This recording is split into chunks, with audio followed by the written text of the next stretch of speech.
हम देखते हैं इब्रानियों की पत्री 10 अध्याय 26 वचन में, वहां पर क्या लिखा है, क्योंकि सच्चाई की पहचान प्राप्त करने के बाद यदि हम जानबूझकर पाप करते रहेंगे तो पापों के लिए कोई बलिदान बाकी नहीं है।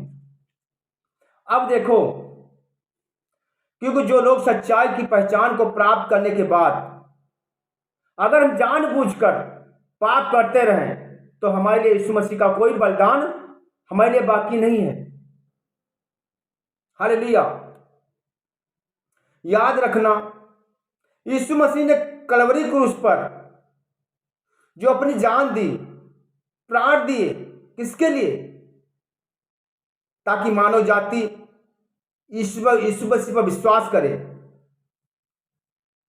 और उद्धार पाए और पाप छोड़े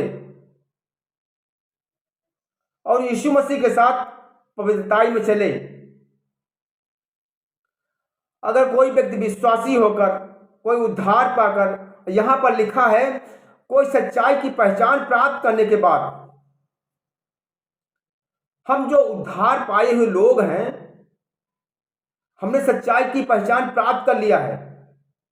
हम जानते हैं क्या बुरा है, क्या गलत है, क्या अच्छा है, क्या सही है, सब हम जानते हैं। क्या पाप है, क्या पवित्र है, हम सब जानते हैं, क्योंकि हमको बताया गया है।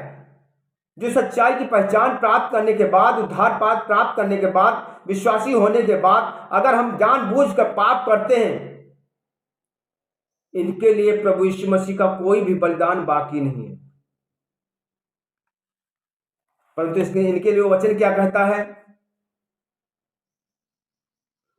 अब ऐसे व्यक्ति को एक भयानक दंड की वाट जोहना पड़ेगा, मतलब नरक की आग का ज्वलन अब उनके लिए बाकी है। अब उसके लिए यीशु मसीह का बलिदान बाकी नहीं है, परंतु ऐसे लोगों के नरक की आग बाकी है।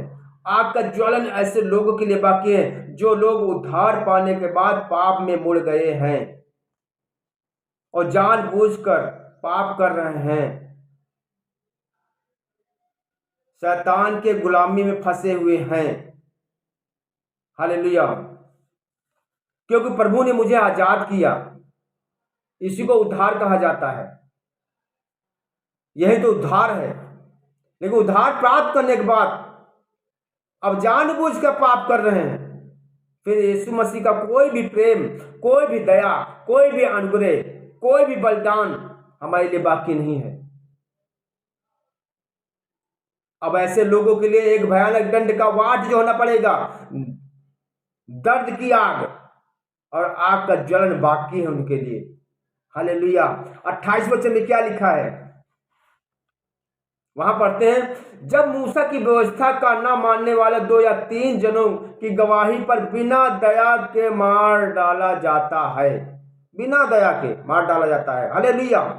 अब 29 वचन में क्या लिखा है, तो सोच लो कि वो कितने और भी भारी दंड के योग्य ठहरेगा, जिसने परमेश्वर के पुत्र को पांवों से रौंदा और वाचा के लहू को जिसके द्वारा वो पवित्र ठहराया गया था अपवित्र जाना है और अनुग्रह की आत्मा का अपमान किया है, अनुग्रह की आत्मा का अपमान किया है। हालेलुया। तो सोच लो, जो व्यक्ति जानबूझकर पाप कर रहा है और प्रभु उस पर दया कर रहा है, 20 साल से वो पाप कर रहा है, 15 साल से वो पाप कर रहा है, शराब पी रहा है, जानबूझकर गाली दे रहा है, जानबूझकर व्यभिचार कर रहा है, जहां वो जानता है ये सब गलत है, मोबाइल में अश्लील पिक्चरें देख रहा है, गंदी फिल्में देख रहा है, वो सब जानता है ये गलत है, क्योंकि उसके अंदर प्रभु का आत्मा है, इसलिए वो जानता है। वो नहीं बच सकेगा, वो जानता है, जानबूझकर मजे ले रहा है ये काम।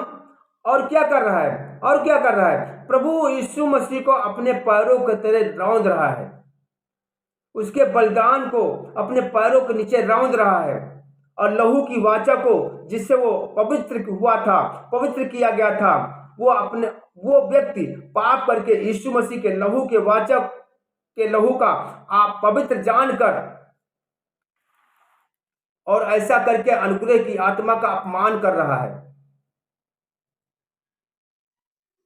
वो अनुग्रह की आत्मा जो हमको आशीष देती है, जो हमको जीवन देती है और हमको स्वर्ग लेकर जाएगी और हमको चैन, सुकून, शांति और आनंद भरा हुआ एक अच्छा शरीर देती है, अनुग्रह की आत्मा, और हम उसी का अपमान कर दिया है।